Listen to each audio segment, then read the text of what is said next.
காயத்ரி, காயத்ரி, நல்லா இருக்கியா காயத்ரி? உனக்கு சரியாயிடுச்சுல்ல? உனக்கு இப்போ ஒண்ணும் இல்லல்ல? நீ நார்மலா தானே இருக்க? நாட்டு வைத்தியரோட ட்ரீட்மெண்ட் உனக்கு வேலை செய்ய ஆரம்பிச்சிருச்சுல்ல? பதில் சொல்லு காயத்ரி. காயத்ரி, நான் ஒண்ணுதான் கேக்குறேன், பதில் சொல்லு. நீ நல்லா இருக்கல்ல? பேசு காயத்ரி. சூர்யா, என்ன சூர்யா இது? காயத்ரிக்கு சரியாயிடுச்சுல, நீங்களாவது பதில் சொல்லுங்களேன். நான் சரியாயிட்டேன் சுப்பு. எனக்கு எந்த பிரச்சனையும் இல்ல. நான் நார்மலா தான் இருக்கேன். பாரு, நல்லா பாரு. உனக்கு ஏதாவது வித்தியாசம் தெரியுதா? நான் பேசுறது பைத்தியம் பேசுற மாதிரி இருக்கா?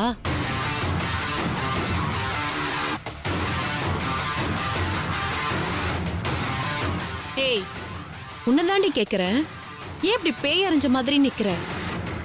நம்ப முடியலையா? ஆச்சரியமா இருக்கா இல்ல அதிர்ச்சியா இருக்கா?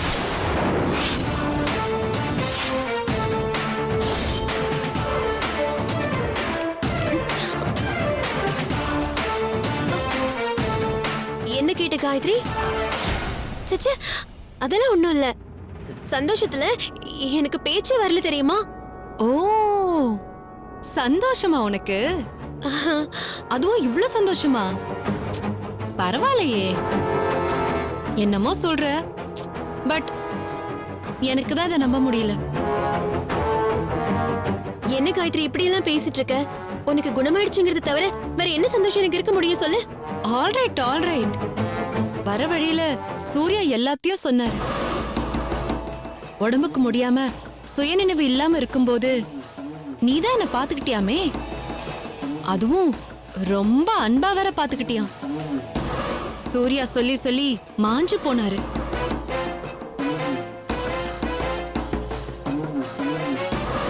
Anyway, thank you so much. இந்த மாதிரி ஒரு ஃப்ரெண்டு கிடைக்க நான் கொடுத்து வச்சிருக்கணும். உன்னோட பெரிய மனசு எனக்கு எப்ப புரிஞ்சது தெரியுமா? எனக்கு குணமாயிட்ட அடுத்த நிமிஷமே நீ இந்த வீட்டை விட்டு வெளியே போயிடுவேன்னு நீ சூர்யா கிட்ட சொன்னியாமே, நிஜமாவா?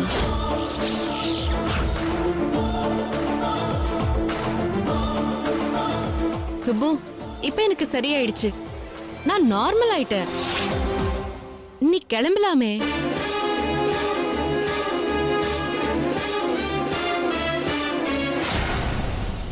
காயத்ரி, நான் என்ன சொல்ல? நடிக்காதடி. வெளியே போற நேரா சொல்லாமதான் இப்படி சுத்தி வளைச்சு சொன்ன. நீயா போயிட்டேன்னா உனக்கு நல்லது. காயத்ரி, ஏன் இப்படி எல்லாம் பேசுற? உனக்கு உடம்பு சரியில்லாம இருந்தப்போ நான் உன்னை பாத்துக்கிறதுக்காக தான் இங்க வந்தனே. போதும் போதும், அடங்குறியா? இதுக்கு மேல நடிப்பெல்லாம் நான் பாத்திருக்கேன்டி. எனக்கு உன்னையும் தெரியும், உன் பித்தலாட்டமும் தெரியும். வெளியே போடி. போ. அங்க என்ன பேசுற? போடி வெளியே.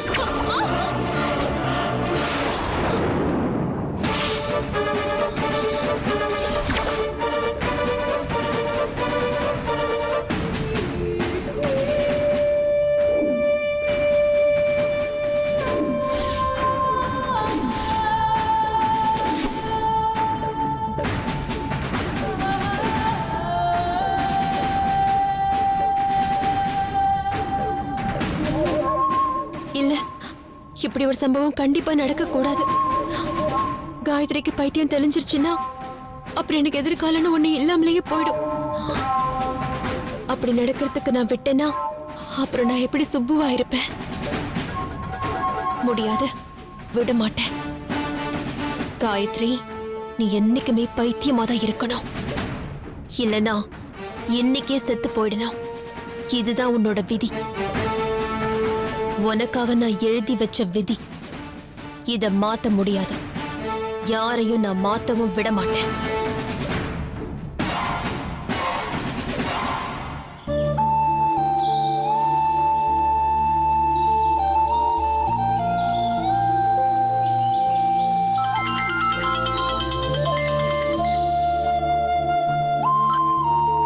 சொல்லு. சூர்யா, நீங்க எப்படி இருக்கீங்க? காயத்ரி எப்படி இருக்கா? அவளுக்கு குணமாயிட்டு இருக்கா? நான் எப்பவும் அவன் நினைப்பாவே இருக்கேன். எனக்கு என்ன சொல்றதுன்னே தெரியல. உங்களுக்கு ஃபோன் பண்ணலாமா? நீங்க பிஸியா இருப்பீங்களா? நான் பேசினா உங்களுக்கு டிஸ்டர்பன்ஸா இருக்குமா? எல்லா குழப்பத்தையும் நான் மைண்ட்ல வச்சுட்டு சுத்திட்டு இருக்கேன். என்ன தப்பா நினைச்சுக்காதீங்க. காயத்ரி இப்ப எப்படி இருக்கான்னு மட்டும் சொன்னா போதும். காயத்ரி அப்படியே தான் இருக்கா. எதுவும் பெருசா மாற்றம் இல்ல.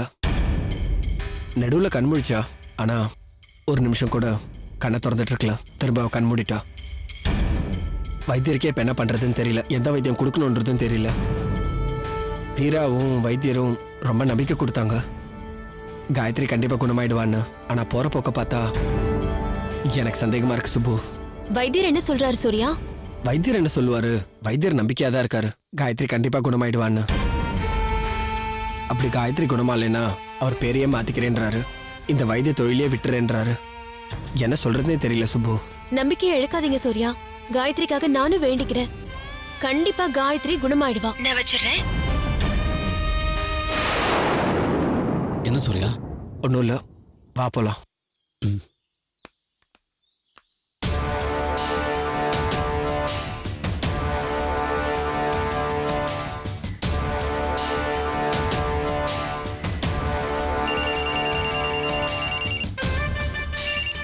ஹலோ வைத்தியரே, நான் சுபு பேசுறேன். சொல்லுமா, எப்படி இருக்க? நல்லா இருக்கணும் வைத்தியரே. அதுக்காக தான் உங்களுக்கு ஃபோன் பண்ணிருக்கேன். என்னம்மா சொல்ற நீ? ஒன்னும் இல்ல, அந்த காயத்ரி அங்க வந்திருக்கா. வீராவுக்கு தெரிஞ்ச ஒரு நாட்டு வைத்தியர் அங்க இருக்காரு. மீராவுக்கு தெரிஞ்சவர்னா அந்த வீரசிங்க வைத்தியரா தான் இருக்கும். சரி சொல்லு, என்ன விஷயம்? அவரே தான். சூர்யா தான் காயத்ரி அங்க கூட்டிட்டு வந்திருக்காரு. 10 நாள் எப்படியாவது அவளை குணப்படுத்துறேன்னு சொல்லிருக்காராம். இப்பதான் நான் சூர்யா கிட்ட போன்ல பேசினேன். ஓஹோ, அது நடக்க கூடாது வைத்தியரே. நான் சொல்ற விஷயத்த கொஞ்சம் கவனமா கேளுங்க. ஆ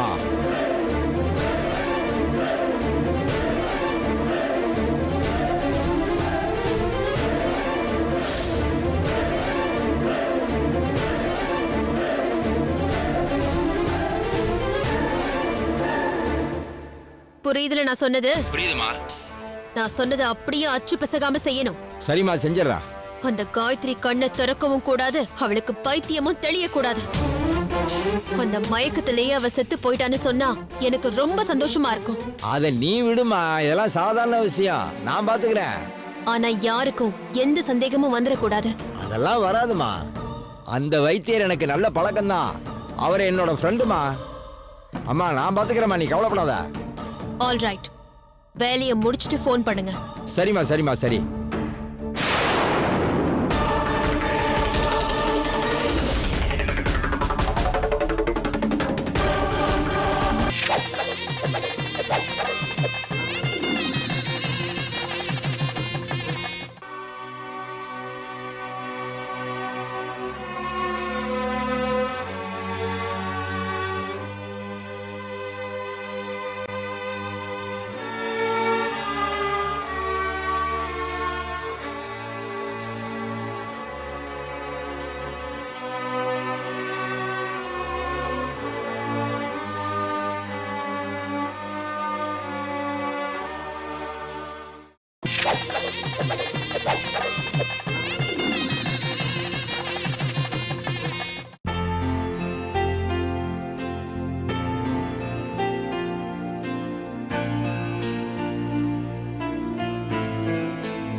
ஏய் ஏய் வனிதா, எழுந்துறி. என்னம்மா? எழுந்துருன்னு சொல்றல. என்னடி மணியாச்சு, எழுந்துரு. என்னம்மா? ஏய் சீக்கிரம் எழுந்துரு. மாப்பிள்ளை ஏர்போர்ட்டுக்கு வந்து ஃபோன் பண்ணி உங்க அப்பா இங்க இருந்து வண்டி எடுத்துட்டு போயிட்டாரு தெரியுமா? நீ என்னடா இன்னும் தூங்கிட்டு இருக்கே? என்ன? ஐயோ ஆமாம்மா, ஃபோன் பண்ணிருக்காரு. நான் தான் தூங்கிட்டேன். ஐயோ கடவுளே. ஐயோ, அவர் வந்துட்டாராம்மா? நீ என்ன சீக்கிரமா எழுப்பிருக்கலாம்ல.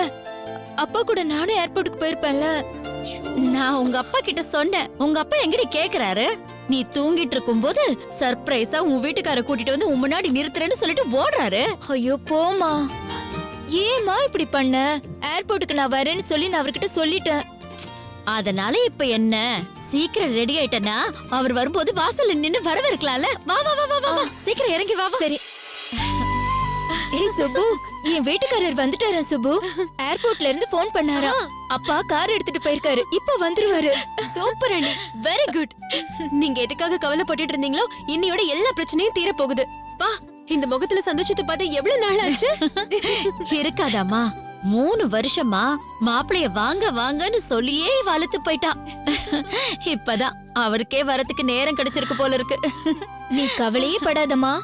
இந்த தடவை அவரை திரும்பி போறதுக்கு நான் பண்ணவே மாட்டேன். ஏதாவது ஒண்ணு சொல்லி அவரை நான் இங்கேயே தங்க வச்சிருவேன். அது என்ன நீ சரி. பேசிக்கிட்டே இருந்தா என்ன அர்த்தம்? சீக்கிரமா போய் ரெடியா அவங்க போங்க. சரி, சரி.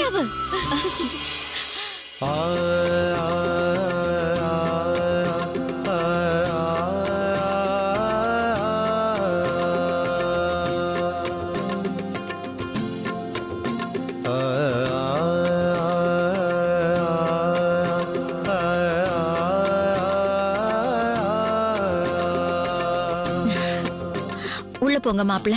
வாங்க மாப்ள, போமா போ.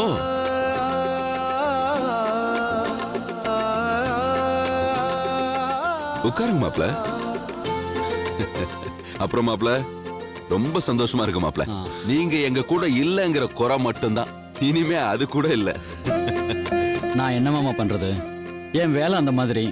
லீவ் போட்டு சட்டன்னு கிளம்பி வர மாதிரியான வேலையில இருந்தா நானும் எல்லாரும் மாதிரி அப்பப்போ 6 மாசத்துக்கு ஒரு தடவையோ இல்ல 1 வருஷத்துக்கு ஒரு தடவையோ வந்துட்டு போறேன். என்னால அதுவும் பண்ண முடியல. இத சொன்னா யாரும் புரிஞ்சுக்க மாட்டேன்றாங்க. மத்தவங்கள விடுங்க, உங்க பொண்ணே புரிஞ்சுக்க மாட்டேன்றாளே. என்னத்த புரிஞ்சுக்க சொல்றீங்க? 3 வருஷமா ஒரு மனுஷன் வீட்டுக்கு வராம இருந்தா கேள்வி கேட்காம வேற என்ன பண்ணுவாங்களாம்? பாத்தீங்களா? ஏமா வனிதா, மாப்பிள்ள கிட்ட சண்டை போடாதம்மா. அதான் அவர் கிளம்பி வந்துட்டார்ல. இனிமே என்னம்மா கஷ்டம் உனக்கு? அவர் கூட சந்தோஷமா இருக்க வேண்டியதானே? மாப்பிள, என்ன சாப்பிடுறீங்க? Coffee, tea? அதெல்லாம் ஒண்ணும் வேணாத்த. ஏர்போர்ட்ல இருந்து கிளம்பும் போது நானும் மாமாவும் சாப்பிட்டு தான் வந்தோம். ஏன்பா, நீங்க போறப்ப என்னையும் கூட்டிட்டு போயிருக்கலாம்ல? ஏன்பா இப்படி பண்ணீங்க? சும்மாதாமா. இப்ப நீ எவ்வளவு சந்தோஷப்படுற பாத்தியா? இந்த சந்தோஷம் ஒரு 1/2 an hour முன்னாடியே முடிஞ்சிருக்கும்ல. அத கொஞ்சம் தள்ளி போட்டு அப்பா உனக்கு ஒரு சஸ்பென்ஸ் வச்சேன். இதுவும் நல்லா தானே இருக்கு. போங்கப்பா. மாப்ள, நீங்க போய் ஃப்ரெஷ் அப் ஆயிடுங்க. முடிஞ்சா பக்கத்துல ஏதாச்சும் கோயிலுக்கு போயிட்டு வருவோம். சரி வனிதா, மாமா. மாப்பிளைய கூட்டு போ. ஓகேப்பா.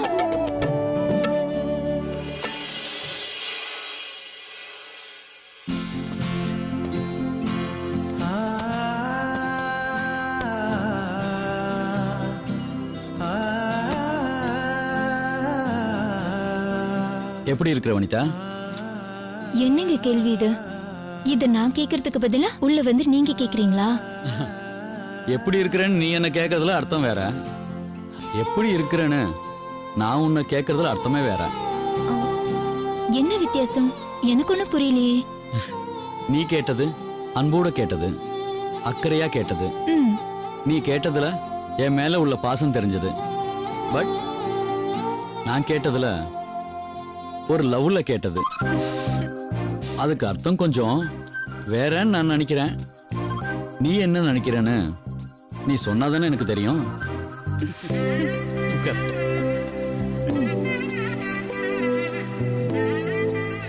வனிதா, உண்மையிலேயே 3 வருஷம் உன்னை நான் எவ்வளவு மிஸ் பண்ணிருக்கேன்னு தெரியுமா? நீ வாய் விட்டு புலம்பிட்ட. ஃபோன் போட்டு எப்ப வரும்னு கேட்ப. ஆனா நான் கேட்கல, சொல்லலையே தவிர ஒரு நாள் கூட நான் அங்க நிம்மதியாவே இல்லை. ராத்திரியில அழுத்து போய் வீட்டுக்கு வந்து படுத்தா உன் நினைப்பு தான் வரும். உன் நினைப்பு வந்ததுக்கு அப்புறம் எப்படி தூக்கம் வரும்? ம், இல்ல, நீங்க போய் சொல்றீங்க. நான் பொய் சொல்றதா நினைக்கிறேன்னு நீ காட்டிக்கிறதும் பொய் தான் எனக்கு தெரியும். இப்படி வேஸ்டா வார்த்தையை விரயம் பண்றதை விட ம், உருப்படியா ஏதாவது செய்யலாமா? என்னங்க என்னங்க இதெல்லாம் பகல் நேரத்துல போய் ச்சே, அத முதல்ல மறந்துடாதீங்க. ம், நான் என்ன நினைச்சு கேட்டேன், நீ எந்த விதமா புரிஞ்சுக்கிட்ட? ஆம், நீங்க என்ன விதமா நினைச்சு கேட்டீங்க? உருப்படியா ஏதாவது செய்யலாமன்னா ஆ, சாப்பிட்டு ம். அப்படியே கிளம்பி ஊருக்கு போய் எங்க அம்மா தங்கச்சியை பார்த்து அவங்களோட ஒரு 2-3 நாள் இருந்துட்டு. என்ன விளையாடுறீங்களா? ஏங்க இப்பதான் ஊர்ல இருந்து வந்தீங்க, உடனே ஊருக்கு போனோம்னா என்ன அர்த்தம்? ஏய், 3 வருஷமா உன்னை பார்க்கல. அதே மாதிரி தானே எங்க அம்மாவையும் என் தங்கச்சியும் பார்க்கல. எனக்கு மட்டும் போய் பார்க்கணும்னு தோணாதா? என்னால அங்கெல்லாம் வர முடியாது. நீங்க வேணா போயிட்டு வாங்க. வனிதா, நமக்கு கல்யாணம் ஆன நாள்ல இருந்து எங்க அம்மாவோட பேச்சு எடுத்தா நீ இப்படிதான் டக்குன்னு மூட் அவுட் ஆயிடுற. இத்தனை வருஷத்துல நீ கொஞ்சமாவது மாறி இருப்பேன்னு நினைச்சேன். நீ இன்னும் மாறவே இல்லையே. எப்படி மாறுவேன்னு எதிர்பார்த்தீங்க? எதுக்காக நான் மாறணும்? உங்க அம்மா என்ன என் மேல பாச மழையும் அன்பு மழையுமா பொழிஞ்சாங்க? எந்த காலத்திலயும் அதெல்லாம் கிடையாது. கல்யாணம் ஆன புதுசுல அவங்க எப்படி இருந்தாங்களோ அப்படியேதான் இன்ன வரைக்கும் இருப்பாங்க. என்னமோ நீ போய் பார்த்துட்டு வந்தது மாதிரி சொல்ற. இதோ பாரு வனிதா, நான் எங்க அம்மாவை பார்த்து 3 வருஷம் ஆகுது. ஊருக்கு போய் பார்க்கும்போது இப்பவும் நான் உன்னை கூட்டிட்டு போலன்னா எனக்கு மரியாதையே இருக்காது. அத்தனை பேரும் என்னதானே கேட்பாங்க. என்னால முடியாதுன்னா முடியாதுதான். உங்க அம்மாவை பார்த்தே தீரணும்னா நீங்க வேணும்னா கிளம்பி போய் பார்த்துட்டு வாங்க. என்ன இந்த விஷயத்துல கம்பல் பண்ணாதீங்க. ஏய் வனிதா, என்ன நீ பாட்டுக்கு பேசிட்டே போற? அப்படி என்னதான் நீ பண்ணிட்டாங்க எங்க அம்மா? என்னமோ கொடுமைக்கார மாமியார் கிட்ட மாட்டிக்கிட்டு சித்திரவதை அனுபவிக்கிற மாதிரி பேசுற. உங்க அம்மா வீட்டுல 3 வேளை தின்னுட்டு நிம்மதியா படுத்து தூங்கிட்டு ஜாலியா ஊரை சுத்திக்கிட்டு திரியிற. உனக்கு என்னடி குறை? இல்ல நான் தெரியாம தான் கேக்குறேன். இந்த 3 வருஷத்துல ஒரே ஒரு நாள் எங்க அம்மா கிட்ட போன் பண்ணி பேசிருக்கிறியா? ஏன் உங்க அம்மா கிட்ட போன் இல்ல? அவங்களுக்கு பேச தெரியாதா? ஏன் நம்பர் அவங்க கிட்ட இல்ல? அவங்க ஒரு தடவையாவது எனக்கு போன் பண்ணிருக்காங்களா? இதோ பாரு வனிதா, நீ ரொம்ப பேசுற. பெரியவங்களுக்கு முதல்ல வயசுக்கு மரியாதை கொடுக்க கத்துக்கோ. அத மீறி எங்க அம்மா உனக்கு மாமியாரு, அத மறந்துடாத. இத பாருங்க, உங்க அம்மா உங்களை எனக்கு பெத்து கொடுத்திருக்காங்க. அந்த ஒரு விஷயத்துக்காக நான் உங்களை ஞாபகம் வச்சுப்பேன். மத்தபடி அவங்க வீட்டுக்கு போறது, அவங்க கூட சீராடுறது, போலித்தனமா பாசமா இருக்கிற மாதிரி நடிக்கிறது, இதெல்லாம் என்னால முடியாது. என்ன கம்பல் பண்ணாதீங்க. நிச்சயமா நான் வர மாட்டேன். நீ வந்துதாண்டி ஆகணும். வரமாட்டான்னு சொல்றதுக்கு உனக்கு எந்த ரைட்ஸும் கிடையாது. போதுமா? வனிதா, ஏய், கதவை திறடி. என்னாச்சு வனிதா? என்னம்மா? என்னாச்சு மாப்ள? என்ன? டேய் வனிதா, மாப்ள வந்தது வராதுமா எதுக்கு அவர் கூட சண்டை போட்டுட்டு இருக்க? நீங்க சும்மா இருங்கப்பா. வந்தது வராததுமா வம்ப ஆரம்பிச்சது இவர்தான். ஏய், இந்த மாதிரிலாம் பேசாத. மாப்பிள்ளை என்ன வம்பு பண்ணாரு? 3 வருஷம் கழிச்சு இன்னைக்குதான் வந்து சேர்ந்திருக்காரு. அவர்கிட்ட போய் தேவையில்லாம பேசிட்டு இருக்கியம்மா. நீங்களே சொல்லுங்க அத்தை. 3 வருஷம் கழிச்சு வந்து உங்க எல்லாரையும் பார்க்கும்போது எவ்வளவு சந்தோஷமா இருக்கோ அதே சந்தோஷம் எங்க அம்மா தங்கச்சியை பார்க்கணும்னு எனக்கு இருக்கும்ல. நான் ஊருக்கு போய் எங்க அம்மாவை பார்க்க கூடாதுன்னா என்ன அர்த்தம்? ஏமா மாப்பிள்ள கேக்குறதுல என்னமா தப்பு இருக்கு? நீயும் உங்க அத்தைய பார்த்து ரொம்ப நாள் ஆச்சுல்ல. சந்தோஷமா மாப்பிள்ள கூட கிளம்பி உங்க அத்தைய போய் ஒரு தடவை பார்த்துட்டு வா. அதெல்லாம் என்னால முடியாதுப்பா. நான் அங்க போக மாட்டேன். எந்த காலத்திலயும் அவங்களுக்கு பிடிச்ச மருமகள நான் இருந்ததில்ல. எனக்கு பிடிச்ச மாமியாரா அவங்களும் இருந்ததில்ல. இப்ப இவரு வந்துட்டாருங்கிறதுக்காக இத்தனை வருஷம் கழிச்சு நான் அங்க போய் நின்னேன்னா என்ன நக்கலா பேசுவாங்க. எனக்கும் வாய் சும்மா இருக்காது. நான் ஏதாவது பதிலுக்கு சொல்ல போக பதிலுக்கு பதில் பேச்சுவார்த்தை நடந்து சண்டை தான் நடக்கும். இவ்வளவு நாள் கழிச்சு வந்தா சண்டை போட்டு திரும்பி போயிட்டான்னு கெட்ட பேர் தான் வரும். எனக்கு என்ன தலையெழுத்தாப்பா? அந்த மாதிரி எல்லாம் என்னால இருக்க முடியாது. ஏய், இந்த மாதிரிலாம் பேசாதடி. 1000 தான் இருந்தாலும் மாமியாருங்கிற மரியாதை உன் மனசுல இருக்கணும். மாப்பிள்ளை, நீங்க கவலைப்படாதீங்க. இவ கண்டிப்பா உங்க கூட வருவா. முடியாதுமா. சம்பந்தப்பட்டவன் நான் முடியாதுன்னு சொல்றப்போ நான் வருவேன் நீ எப்படி சொல்லலாம்? இதோ பாரு வனிதா, எங்க அம்மா வேணா தங்கச்சி வேணான்னு சொல்றவளுக்கு நான் மட்டும் எதுக்கு வேணும்னு கேட்கறதுக்கு எனக்கு ஒரு நிமிஷம் ஆகாது. தேவையில்லாம வந்த முதல் நாள் என்ன டென்ஷன் ஆக்கி பிரச்சனை பண்ணாத. மரியாதையா ஊருக்கு கிளம்புற வழிய பாரு, அவ்வளவுதான் சொல்லுவேன். அண்ணி, அண்ணன் சொல்றதுலயே ஒரு நியாயம் இருக்குல்ல. எதுக்கு வந்ததும் வராதுமா அவரை மூட் அவுட் பண்றீங்க? அட்லீஸ்ட் ஒரு ஃபார்மாலிட்டிக்கு அட்லீஸ்ட் அவரை திருப்திப்படுத்தவாத ஒரு வாட்டி போயிட்டு வரலாம்ல. உனக்கு புரியாது சுப்பு. அந்த கிழவி லேசுப்பட்ட ஆள் கிடையாது. எதுடா சாக்குன்னு சொல்லி காத்துக்கிட்டு இருந்து ஏதாச்சும் ஒரு வம்ப கலப்புவாங்க.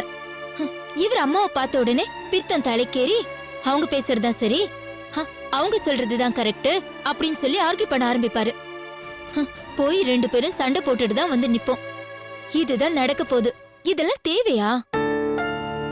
இல்லம்மா, ஊருக்கு போகணுங்கிற பேச்சு வரப்பவே இங்க இவ்வளவு பெரிய சண்டை வந்துருச்சு. இதுக்கு மேல ஒரு சண்டை அங்க போனா கண்டிப்பா வரவே வராது.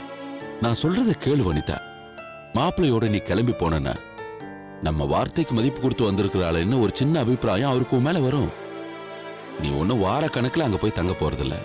ஒரு நாளோ 2 நாளோ பல்ல கடிச்சுக்கிட்டு பொறுமையா இருந்துட்டு வந்து சேரு. நான் சொல்றது உனக்கு புரியுதா? தேவையில்லாம பிரச்சனையை வளர்த்துக்கிட்டு பெருசு பண்ணிக்காத. நமக்கு மாப்பிள்ள தான் முக்கியம். அவர் சந்தோஷமா இருக்கிறது தான் முக்கியம். அதை விட முக்கியம் அவர் உன்னை சந்தோஷமா வச்சுக்கிறது. உன் சுபாவத்தால நீயே உன் வாழ்க்கையை கெடுத்துக்காத. முதல்ல மாப்பிள்ளையோட கிளம்பி ஊருக்கு போற வழியை பாரு. கோமதி, உன் பொண்ணுக்கு எடுத்து சொல்லு. ஏம்மா இப்படி எல்லாம் பண்ற? கொஞ்சம் பார்த்து அனுசரிச்சு நடந்துக்க கூடாதா? ஐயோ, என்ன பொண்ணு.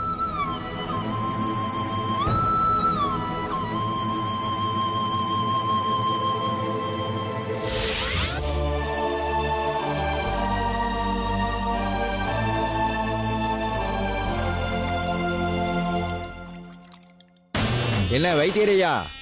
அட வாங்க சுப்பையா, எப்படி இருக்கீங்க? என்ன விஷயமா வந்தீங்க? ஒரு முக்கியமான விஷயம்தான். ஆமா, யார் இந்த பொண்ணு? இந்த பொண்ணுக்கு என்னாச்சு? நமக்கு வேண்டப்பட்ட பொண்ணு சித்தங்கலைங்க வைத்தியத்துக்காக நம்ம கிட்ட வந்திருக்கு. உங்ககிட்ட வந்துட்டா அப்புறம் என்ன கவலை? எப்படியும் குணப்படுத்திடுவீங்க. அது எனக்கு தெரியாதா? நீங்க சொன்னா சரியா போச்சா? எனக்கு தானே தெரியும் என்னன்னு. அது இருக்கட்டும், என்ன விஷயமா இங்க வந்திருக்கீங்க?